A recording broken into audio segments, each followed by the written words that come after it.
मित्रों एवं मेरे प्रिय छात्रों, आप सबको मेरा नमस्कार। आज हम पढ़ेंगे 12वीं बायोलॉजी के अंतर्गत 6 चैप्टर का मोलिकुलर बेसिस ऑफ इनहेरिटेंस। इसका हम लोग अगला टॉपिक का अध्ययन करते हैं। अगला टॉपिक का नाम है इस चैप्टर में डीएनए पैकेजिंग। DNA packaging. इससे पहले हम लोग डीएनए का रेप्लिकेशन पढ़ लिए हैं। ठीक है, डीएनए के रेप्लिकेशन एक बहुत ही जटिल क्रिया है। और उसके बाद हम लोग आरएनए भी पढ़ लिए हैं। आरएनए का प्रकार भी पढ़ लिए हैं, विशेष रूप से 3 प्रकार। तीनों का कार्य भी देख लिए हैं और डीएनए और आरएनए में अंतर भी देख लिए हैं। अब हम लोग अध्ययन करेंगे डीएनए पैकेजिंग। तो इसके बारे में बता रहा हूं, ये पुरानी सिलेबस में नहीं था, ये नई सिलेबस में है। ठीक है, नाम से ही क्लियर लग रहा है डीएनए पैकेज, डीएनए पैकेजिंग। मतलब जो डीएनए होता है गुण सूत्रों के ऊपर पाए जाते हैं। आप लोगों को मैं पहले ही चित्र द्वारा स्पष्ट किया था। कोशिका के अंदर केंद्रक, केंद्रक के अंदर गुणसूत्र और गुणसूत्र के अंदर में डीएनए और डीएनए के कोई भाग को जीन। तो डीएनए या जीन किसमें पाई जाती है? गुणसूत्रों के ऊपर पाई जाती है। अतः गुणसूत्रों के ऊपर डीएनए के विन्यास को ही डीएनए पैकेजिंग कहा जाता है। मतलब गुणसूत्र तो है और गुणसूत्र के ऊपर डीएनए पाई जाती है। तो गुणसूत्रों के ऊपर डीएनए का विन्यास कैसे होता है? तो डीएनए के विन्यास का अध्ययन करना ही, या फिर गुणसूत्र के ऊपर डीएनए का विन्यास कैसे होती है, इसी को कहना चाहिए डीएनए पैकेजिंग कहा जाता है।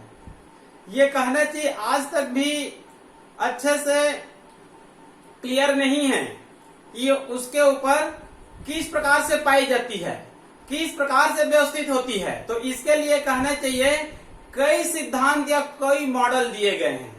तो आपके कहना चाहिए 12वीं के सिलेबस में 2 मॉडल का उल्लेख किया गया है, जिनमें से पहला मॉडल बहुत ही फेमस है। पहला मॉडल का नाम है न्यूक्लियोसोम मॉडल, न्यूक्लियोसोम मॉडल, और दूसरा है सोलेनॉइड मॉडल।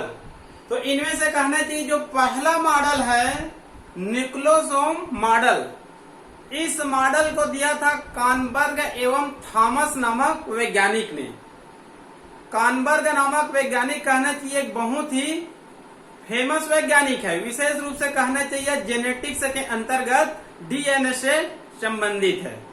तो न्यूक्लियोसोम मॉडल कॉनबर्ग एवं थॉमस नामक साइंटिस्ट ने 1974 में दिया था। बाद में इस कार्य के लिए नोबेल पुरस्कार भी पाए थे। ठीक है, तो इस मॉडल के अनुसार एक चित्र है और इसका 6-7 पॉइंट में कहना चाहिए वर्णन है। केवल एक लकीर का कहना चाहिए, एक लाइन का वर्णन है न्यूक्लियोसोम मॉडल। ठीक है जी।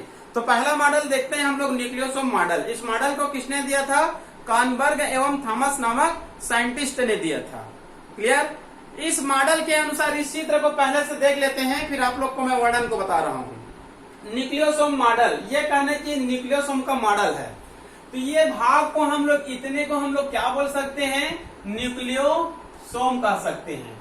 इतने को हम लोग क्या कह सकते हैं? न्यूक्लियोसोम कह सकते हैं। इतने को हम लोग क्या कह सकते हैं? न्यूक्लियोसोम कह सकते हैं। ठीक है, ये भी न्यूक्लियोसोम है, ये भी न्यूक्लियोसोम है, ये भी न्यूक्लियोसोम है।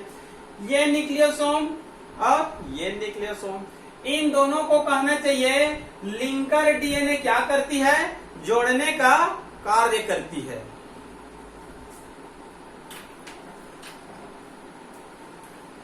ये न्यूक्लियोसोम और ये न्यूक्लियोसोम, दोनों न्यूक्लियोसोम को लिंकर डीएनए क्या कार्य करती है? जोड़ने का कार्य करती है। देखिए यहां से और यहां से, ये कहना है कि इसको क्या करती है? ये जोड़ने का कार्य करती है।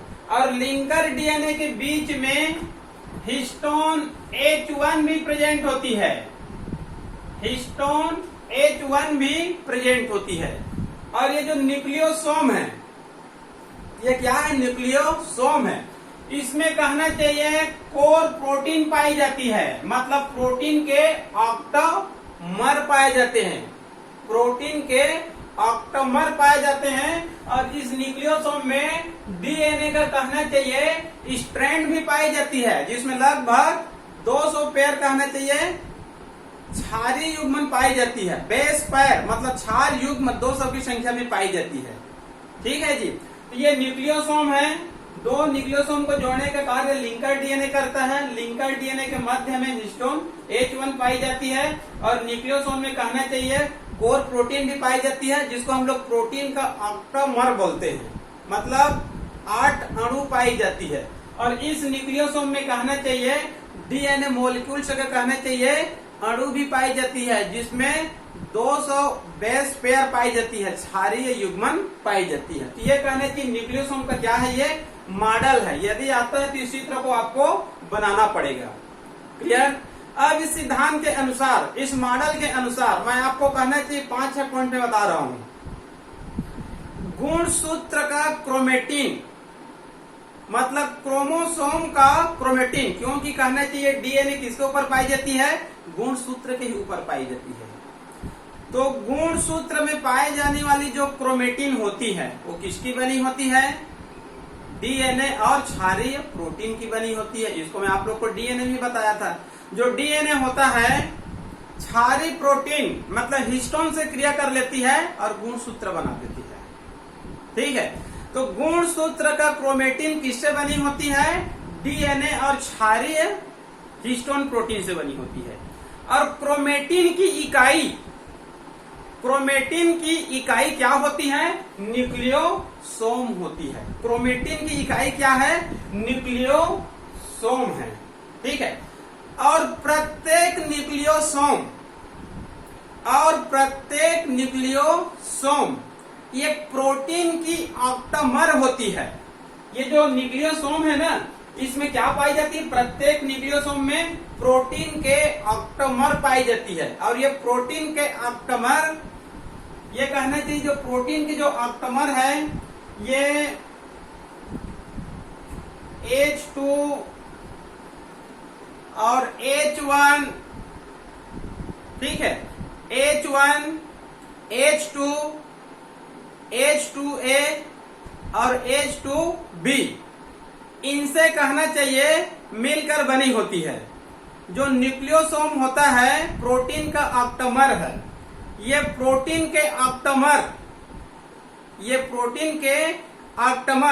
H2A, H2B, H3, H4, इन सब के कहना चाहिए 2-2 अणु से मिलकर बनी होती है। तो टोटल 8 अणु हो जाती है। मतलब H2A, H2B और H3 और H4, इन सब के कहना चाहिए 2-2 अणु पाई जाती है। क्लियर? क्रोमेटिन की इकाई क्या होती है? न्यूक्लियोसोम होती है। और प्रत्येक न्यूक्लियोसोम प्रोटीन के क्या होते हैं? ऑक्टोमर होते हैं। मतलब इसमें 8 अणु होते हैं, जिसमें H2A, H2B, H3, H4 के कहना चाहिए 2-2 अणु पाई जाती है। किसमें पाई जाती है?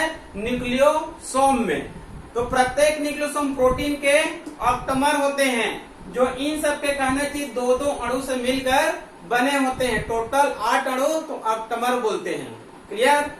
और प्रत्येक ऑक्टोमर के ऊपर डीएनए की स्ट्रैंड लिपटी हुई पाई जाती है। ये जो प्रोटीन के ऑक्टोमर है, ये न्यूक्लियोसोम है, इसके ऊपर क्या पाई जाती है? प्रोटीन के ऑक्टोमर पाई जाती है। इनके ऊपर क्या पाई जाती है? डीएनए स्ट्रैंड लिपटी हुई पाई जाती है, जिसमें कहना चाहिए 200 बेस पेयर पाई जाती है, 200 क्षारीय युग्मन पाई जाती है, क्षार युग्म पाई जाती है। अतः हम लोग बोल सकते हैं प्रोटीन के ऑक्टेमर, अतः हम कह सकते हैं प्रोटीन के ऑक्टेमर और डीएनए स्ट्रैंड की इकाई से बनी हुई इकाई ही क्या कहलाती है? न्यूक्लियोसोम कहलाती है। मतलब न्यूक्लियोसोम किससे बनती है? प्रोटीन के ऑक्टेमर और डीएनए स्ट्रैंड की इकाई से मिलकर बनती है एक न्यूक्लियोसोम। और एक न्यूक्लियोसोम में इन सब के दो अणु, एक न्यूक्लियोसोम में H2A, H2B, H3, H4 के कहना चाहिए दो अणु, मतलब टोटल 8, और डीएनए का 200 बेस पेयर मिलकर बनी होती है। मतलब एक न्यूक्लियोसोम में 200 बेस पेयर डीएनए और इन सब की कहना चाहिए दो अणु मिलकर बनी होती है। क्लियर? और दो न्यूक्लियोसोम को जोड़ने के लिए क्या पाई जाती है? लिंकर डीएनए पाई जाती है। और लिंकर डीएनए के बीच में क्या पाई जाती है? हिस्टोन H1 पाई जाती है। ये आपका न्यूक्लियोसोम मॉडल है। क्लियर? चित्र को बना लेंगे और पॉइंट टू पॉइंट इसका क्या कर देंगे? वर्णन कर देंगे। एक बार जल्दी से फिर बता रहा हूं। क्रोमोसोम की क्रोमेटिन डीएनए और हिस्टोन प्रोटीन से मिलकर बनी होती है। क्रोमेटिन की इकाई क्या होती है? न्यूक्लियोसोम होती है। और प्रत्येक न्यूक्लियोसोम में क्या होते हैं? प्रोटीन के ऑक्टेमर। और इन प्रत्येक प्रोटीन के ऑक्टेमर किससे मिलकर बनी होती है? इन सब के दो अणु से मिलकर बनी होती है। और प्रोटीन के ऑक्टेमर के ऊपर डीएनए स्ट्रैंड लिपटी हुई पाई जाती है, जिसमें 200 बेस पेयर पाए जाते हैं। अतः प्रोटीन के ऑक्टेमर और डीएनए 200 बेस पेयर, इन दोनों से बनी हुई इकाई को हम लोग क्या बोलेंगे? न्यूक्लियोसोम कहेंगे। मतलब एक न्यूक्लियोसोम में डीएनए का 200 बेस पेयर और इन सब का कहना चाहिए दो अणु मिलकर बनी होती है। और दो न्यूक्लियोसोम को जोड़ने के लिए लिंकर डीएनए पाई जाती है। लिंकर डीएनए के बीच में क्या पाई जाती है? हिस्टोन H1 पाई जाती है। यह न्यूक्लियोसोम मॉडल है। इसको कानबर्ग और थॉमस नामक साइंटिस्ट ने 1974 में दिया था। ठीक है, ये नया मॉडल है 1974 का। ठीक है, उसके बाद दूसरा मॉडल है सोलेनॉइड मॉडल। दूसरा मॉडल है सोलेनॉइड मॉडल। इसको कहना चाहिए एरोन क्लग नामक साइंटिस्ट ने 1977 से 1980 के बीच दिया था। एरोन क्लग 1977 से 1980 के बीच दिया था। ठीक है, ये मॉडल इनकी अपेक्षा थोड़ा सा कम मान्यता प्राप्त है, लेकिन दोनों ही मान्यता प्राप्त है। 12वीं के सिलेबस में दोनों का ही अध्ययन किया गया है। सोलेनॉइड मॉडल 1977 से 80, साइंटिस्ट का नाम है एरोन क्लग। ठीक है, तो इस सिद्धांत में मुख्य रूप से एक ही बात बताई गई है। इस सिद्धांत के अनुसार चित्र को देख लेते हैं। ये कहने चाहिए क्रोमोसोम है। ये क्या है? ये क्रोमोसोम है। ठीक है, आप लोग को मैं पहले ही बताया हूं क्रोमोसोम के ऊपर ही डीएनए पाई जाती है। ठीक है जी, ये क्रोमोसोम है और ये कहने चाहिए डीएनए है। ये क्या है? ये डीएनए है। तो ये ऊपर वाले भाग तो कहना चाहिए वास्तव में ये सब न्यूक्लियोसोम मॉडल है। ऊपर वाले भाग क्या है? न्यूक्लियोसोम मॉडल है, जिसमें डीएनए डबल हेलिक्स के रूप में पाई जाती है, कोर प्रोटीन पाई जाती है। ठीक है, न्यूक्लियोसोम में मुख्य रूप से क्या पाई जाती है? डीएनए पाई जाती है डबल हेलिक्स के रूप में 200 बेस पेयर, और क्या पाई जाती है? कोर प्रोटीन, मतलब प्रोटीन के ऑक्टेमर पाई जाती है। ये न्यूक्लियोसोम मॉडल है। और इधर वाला भाग कहना चाहिए सोलेनॉइड मॉडल है। इसमें यह बताया गया है, मान लो कहना चाहिए क्रोमोसोम है, इसमें इस प्रकार से कहना चाहिए डीएनए का विन्यास पाई जाती है। तो इस मॉडल के अनुसार मुख्य रूप से एक ही बातें बताई गई है। इस मॉडल के अनुसार डीएनए, इस मॉडल के अनुसार गुणसूत्र के तंतु मतलब फाइबर, इस सिद्धांत के अनुसार गुणसूत्र के तंतु मजबूती से कुंडलित होकर, गुणसूत्र के तंतु, क्योंकि गुणसूत्र तंतु से मिलकर बना होता है, ये सब तंतु है। ये इस प्रकार से दिख रहा है ना, ये सब कहना चाहिए फाइबर है, तंतु है। तो गुणसूत्र के कहना चाहिए तंतु मजबूती से कुंडलित होकर क्रोमेटिन तंतुओं की एक समूह बना लेती है। गुणसूत्र के तंतु मजबूती से कुंडलित होकर क्रोमेटिन तंतुओं का एक समूह बना लेती है। इस समूह का औसत व्यास कितना होता है? 30 nm होता है। गुणसूत्र का तंतु कुंडलित होकर, गुणसूत्र का तंतु मजबूती से कुंडलित होकर, कुंडलित मतलब ऐसे हो गया, कुंडलित है ये क्या है? ये कुंडलित है। तो गुणसूत्र का जो तंतु होता है मजबूती से कुंडलित होकर क्रोमेटिन तंतुओं का एक समूह बना लेती है। ये सब समूह है, ये 300 nm, 30 nm, 10 nm, ठीक है। तो इस क्रोमेटिन तंतु का एक समूह बनता है, उनका औसत व्यास कितना होता है? 30 nm लेते हैं, मतलब 10 को भी नहीं लेंगे, 300 को भी नहीं, दोनों के बीच को लेंगे। तो इस क्रोमेटिन तंतुओं का जो समूह होता है, इनका औसत व्यास कितना होता है? 30 nm होता है। और ये मुख्य रूप से डीएनए की सघनता को व्यक्त करता है। सोलेनॉइड मॉडल मुख्य रूप से किसको व्यक्त करता है? डीएनए की सघनता को, मतलब कितनी सघन होती है डीएनए, तो डीएनए की सघनता को प्रदर्शित करता है। इस मॉडल के अनुसार गुणसूत्र के तंतु मजबूती से कुंडलित होकर क्रोमेटिन तंतुओं का एक समूह बना लेती है। इस समूह का औसत व्यास कितना रहेगा? 30 nm रहेगा। क्लियर? तो ये कहने चाहिए आपका क्या है? ये सोलेनॉइड मॉडल। और पहला मॉडल क्या है? Nucleosome model. क्लियर? तो ये हो गया आप लोगों का डीएनए पैकेजिंग, मतलब गुणसूत्रों के ऊपर डीएनए का विन्यास कैसी होती है। ठीक है, तो इसको बताने के लिए दो मॉडल दिए गए हैं, एक है न्यूक्लियोसोम मॉडल और एक है सोलेनॉइड मॉडल। क्लियर? अब हम लोग आगे बढ़ेंगे जेनेटिक कोड। अब हम लोग आगे पढ़ेंगे जेनेटिक कोड। ठीक है, जेनेटिक कोड कहना चाहिए एक जटिल क्रिया है। क्या है ये? जटिल क्रिया है, लेकिन इसको मैं आप लोगों को बहुत ही सिंपल तरीके से बता रहा हूँ। ये कहना चाहिए पुरानी सिलेबस में अधिकांश इसको पूछा जाता था, नीट से भी कहना चाहिए यहाँ से प्रत्येक साल एक न एक क्वेश्चन अवश्य रूप से आता है।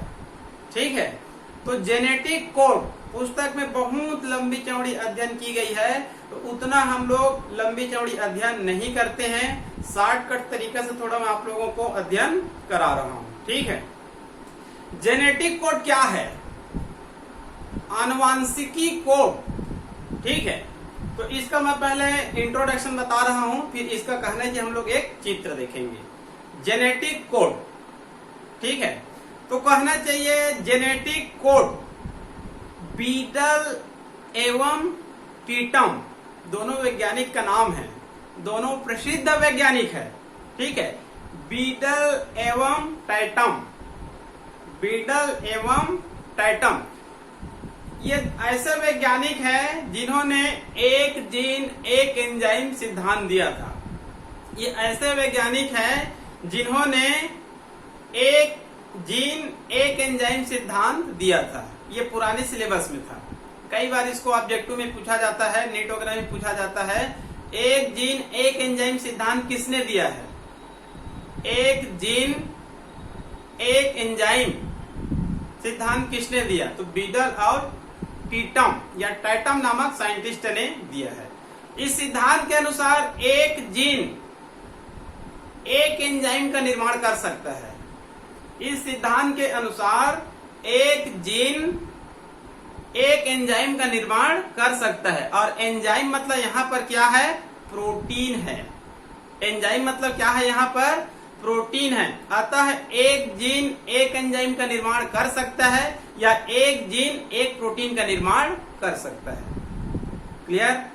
तो कहना चाहिए बीटल और टीटम नामक साइंटिस्ट के इसी प्रयोग के आधार पर अब यह बात पूर्ण रूप से प्रमाणित हो चुका है कि हमारे शरीर में या किसी भी जीव के शरीर में आनुवांशिक गुणों का नियंत्रण जीनों द्वारा होता है। इससे पहले हम लोग लगभग 8-15 दिन से आनुवांशिकी का ही अध्ययन कर रहे हैं। हमारे शरीर में आनुवांशिकी है। ये आनुवांशिकी मेरे को माता पिता से मिला है, मेरे पिताजी को उसके माता पिता से मिला है। ठीक है, जो आनुवांशिक गुण होता है डीएनए में होता है या जीन में होता है, और ये गुण सूत्रों की सहायता से एक पीढ़ी से दूसरे पीढ़ी में जाती रहती है। इतना तो हमको पहले से पता है। क्लियर? तो बीटल और टीटम नामक साइंटिस्ट के प्रयोगों से यह बात प्रमाणित हो चुकी है कि विभिन्न जीवों में, चाहे मानव हो, चाहे एलिफेंट हो, चाहे टाइगर हो, मतलब किसी भी जीव में आनुवांशिक गुणों का नियंत्रण किसके द्वारा होता है? जीन द्वारा होता है। और ये जीन आनुवांशिक गुणों का नियंत्रण किसके माध्यम से करता है? प्रोटीन सिंथेसिस या एंजाइम सिंथेसिस के माध्यम से करता है। मतलब जीन ही प्रोटीन सिंथेसिस करता है। लेकिन ये किसके नियंत्रण में होती है? ये कार्य डीएनए के नियंत्रण में होती है। जीन हमारे शरीर में आनुवांशिक गुणों का नियंत्रण तो करता है, और किसके माध्यम से करता है? प्रोटीन सिंथेसिस के माध्यम से करता है। लेकिन यह कार्य किसके नियंत्रण में होती है? डीएनए के नियंत्रण में होती है। क्लियर? लेकिन यहाँ पर अब एक बात ये आती है, क्वेश्चन यहाँ पर एक ये उठा था कि डीएनए में 4 प्रकार के न्यूक्लियोटाइड पाए जाते हैं, ज्यादा प्रकार के नहीं होते हैं। डीएनए में 4 प्रकार के न्यूक्लियोटाइड पाए जाते हैं, जबकि प्रोटीन में लगभग 21 या 22 प्रकार के अमीनो एसिड पाए जाते हैं। तो एक डीएनए जिसमें 4 न्यूक्लियोटाइड है, वो 21 या 22 अमीनो एसिड के क्रम को कैसे निर्धारण कर सकता है? ये क्वेश्चन उठा था कि डीएनए में 4 न्यूक्लियोटाइड है, जबकि प्रोटीन में 21 से 22 अमीनो एसिड है। तो 22 अमीनो एसिड का जो क्रम है, उसके क्रम को ये कैसे निर्धारण कर सकता है? ये क्वेश्चन वहां पर विभिन्न साइंटिस्ट, विभिन्न वैज्ञानिकों ने उठाया था, और इसका तत्कालिक उत्तर भी नहीं मिला था। लेकिन बाद में क्रिक नामक वैज्ञानिक, ये वही क्रिक है जो वाटसन के साथ मिलकर डीएनए का मॉडल दिया था, तो बाद में कहना चाहिए क्रिक नामक साइंटिस्ट ने इनकी व्याख्या करने का प्रयास किया और एक विचार प्रतिपादित किया। सिद्धांत नहीं दिया था, एक विचार प्रतिपादित किया। उस विचार के अनुसार इन्होंने ये कहा था, डीएनए में उपस्थित आनुवांशिकी सूचना, डीएनए में उपस्थित आनुवांशिकी सूचना एमआरएनए में स्थानांतरित होने के बाद वह जेनेटिक कोड में बदल जाती है। डीएनए में उपस्थित आनुवांशिकी सूचना एमआरएनए में स्थानांतरित होने के बाद जीएनए कोड, जेनेटिक कोड में क्या हो जाता है?